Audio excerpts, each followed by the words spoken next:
Hello everyone, মানা ইউটিউবারের নতুন একটি ব্লগে তোমাদের সবাইকে ওয়েলকাম। আর আমার বেডরুমের এখন অবস্থা এরকম, তার কারণ হচ্ছে ওখানটা রং করা হচ্ছে, যেগুলো আর কি পুট্টি করা হয়েছে সেগুলো রং করা হচ্ছে। যদিও অনেক জায়গায় রং করা বাকি, বাট পার্টিকুলার ওই জায়গাটা রং করা না হলে দেখতে খারাপ লাগছে। আর এটা আমি হাই বলছি তোমাদের।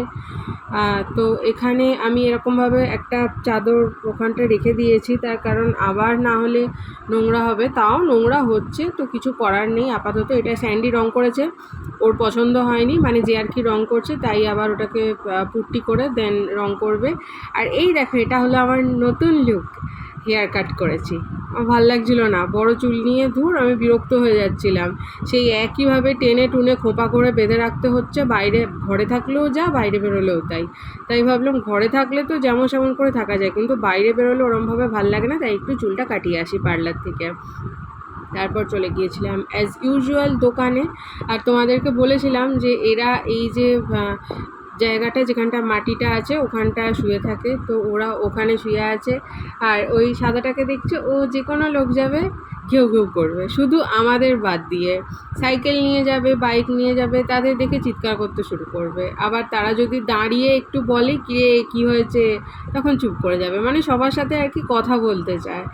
আর এটা হলো নেক্সট ডে বিকেলবেলা, আমি স্যান্ডির জন্য করছিলাম চা। অনেকক্ষণের গ্যাপ, তার কারণ হচ্ছে গরমে আমার ভাল লাগছে না, যেখানেই হাত দিচ্ছি সেখানেই ধুলো। আর ওই মানে পুট্টির ধুলো, আর কি ভুলেও যাচ্ছি, ফল সিলিংয়ের নোংরা। আমার আর ভাল লাগছে না, পুরো ফেড আপ হয়ে গেছি। তো সেগুলো সব পরিষ্কার করতে করতে দূর, আমার মনে হচ্ছে কি সব রেখে দিই যেমন আছে তেমনই, কিন্তু পরিষ্কার তো করতেই হবে, নাহলে দেখতে বাজে লাগছে। তার সেগুলো করতে করতে তখন আর এত গরম, জামা কাপড়ও কাচা আছে, এত কিছুতে আমি তখন ভিডিও শ্যুট করতে পারিনি। আর স্যান্ডিও ছিল, ও আমাকে হেল্প করে দিচ্ছিল অল্প অল্প, খুব বেশি নয়। তা মানে একটু রাগ করলে তবে একটু হেল্প করতে আসছে। তারপরে সন্ধেবেলা রেডি হয়ে সোনাদেরকে আগে খেতে দিলাম। ও ও দেয় খেতে, কিন্তু তারপরে ও আর খেতে দিল না, ও চলে গেল। ওর ফোন এলো, আমাকে বললো যে তুই সোনাদেরকে একটু দিয়ে তারপরে যাস। তো আমি ওদেরকে খেতে দিচ্ছিলাম সন্ধেবেলা। ওরা সোনারা এখন কয়েকদিন বেশ হয়ে গেছে আমাদের ঘরের কাজের জন্য ফল টল কিছু খেতে পারছে না। আর দুপুরবেলা স্যান্ডিও বেরোচ্ছে না যে ওদের জন্য কিছু ফল নিয়ে আসবে। আর সন্ধেবেলা না আমাদের এখানে ফলে হাত দেওয়া যায় না, পুরো আগুন। এমনিই গরম লাগছে, তার মধ্যে আবার ফলে যদি আগুন লেগে যায় তো হয়েই গেল, হাত দেওয়া যায় না। তো যাই হোক, এমনিও খাওয়ার সময় পাচ্ছি, মানে ওদেরকে দেওয়ার পর তো আমাদেরই সেটা খেতে হবে, ফেলে তো দেবো না। তো তার জন্য ও কিছু আনছিলও না। এবারে বললো যে সোনাদেরকে কিছু এনে দিয়ে দেবো। আর আমি রেডি হয়ে গেছিলাম, এই যে একটু ঠিকঠাক হচ্ছিলাম, এবার আমি বেরোবো করে। আর সোনারা বসেছিল, স্যান্ডি রাত্রিবেলা এসে ওদের ঘুম পাড়ায়, এটা ওর কাজ। আর দোকানে গেছি, এই দেখো এই দেখো এই দেখো, এর লেজটা দেখেছো, টুই টুই টুই টুই করে সারাক্ষণ। আর আমি জানো তো এদেরকে মানে জল দিয়েছিলাম, বলছিলাম না জল দিলে ওরা খায় না, কিন্তু আজকে আমার কি মনে হলো, আমি বললাম যে একটুখানি জল দিই, দেখি ওরা খায় কি না। ও বাবা, ওর ভালোই জল তেষ্টা পেয়েছিল, দেখো কতটা জল খেলো।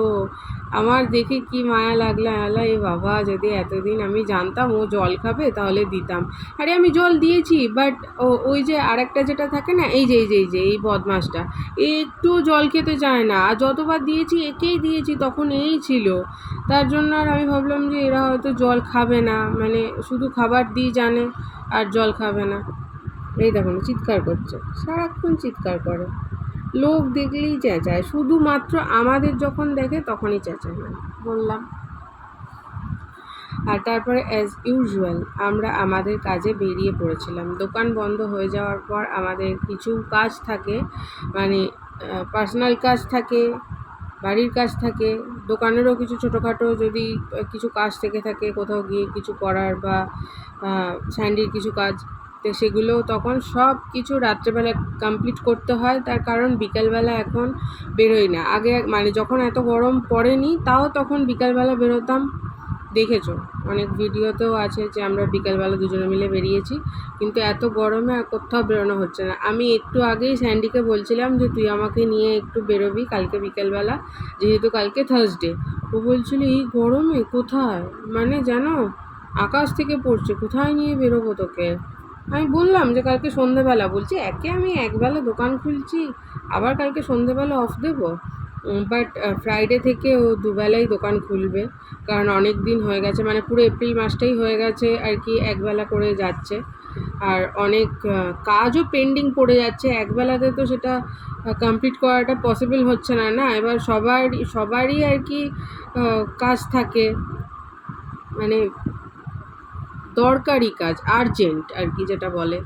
তো তার জন্য আর কি, দাদা আপনি সকালে কেন আসছেন না, সকালে কেন আসছেন না, এরকমই হচ্ছে। তো তারপরে আমি ওকে বললাম যে না, যখন আজকের দিনটা হয়েই গেছে থাক, আর কালকে তো বৃহস্পতিবার, আর দরকার নেই। বাট ফ্রাইডে থেকে তুই অ্যাজ ইউজুয়াল আবার সকাল বিকেল দুবেলাই দোকান খুলবি। আর এই যে আমি আর স্যান্ডি দুজনে মিলে গল্প করতে করতে যাচ্ছিলাম, আর কতটা হাওয়া দিচ্ছে দেখো বাইরে, সেটা আমার চুলটা দেখেই বুঝতে পারবে। তাহলে চলো, ভিডিওটা আজকের মতো এখানেই শেষ করছি, দেখা হচ্ছে নেক্সট একটা ভিডিওতে। ততক্ষণের জন্য তোমরা সবাই ভালো থেকো, সুস্থ থেকো। আর হ্যাঁ, আগের যে মিনি ব্লগটা দিয়েছিলাম, মানে এর আগের মিনি ব্লগটা, তোমরা সবাই বলেছো যে তোমাদের বেডরুমটা সত্যিই খুব সুন্দর লাগছে, খুব সুন্দর লাগছে। আর হ্যাঁ, সত্যি ওটা মানে আমাদের পছন্দ, আমরা আমাদের মনের মতো করিয়েছি। তো সেটা তোমাদের যে এত ভালো লাগবে সেটা ভাবতে পারিনি। সবার পছন্দ অন্যরকম হয়, বাট তোমরা প্রত্যেকে বলেছো, এখনও পর্যন্ত কেউ একজনও বলোনি যে এটার জায়গায় এটা হলে ভালো হতো, বা এটা ভালো লাগছে না, এরকম কিছু কেউ বলোনি। তো আমার তো খুব ভালো লাগছে যখন সবাই বলছে যে খুব ভালো হয়েছে তোমাদের বেডরুমটা। হ্যাঁ, আপাতত তোমরা ট্যুর চেয়েছিলে, তো ট্যুর দিয়ে দিয়েছি। তাহলে চলো, দেখা হচ্ছে নেক্সট ভিডিওতে। Till then take care, tata.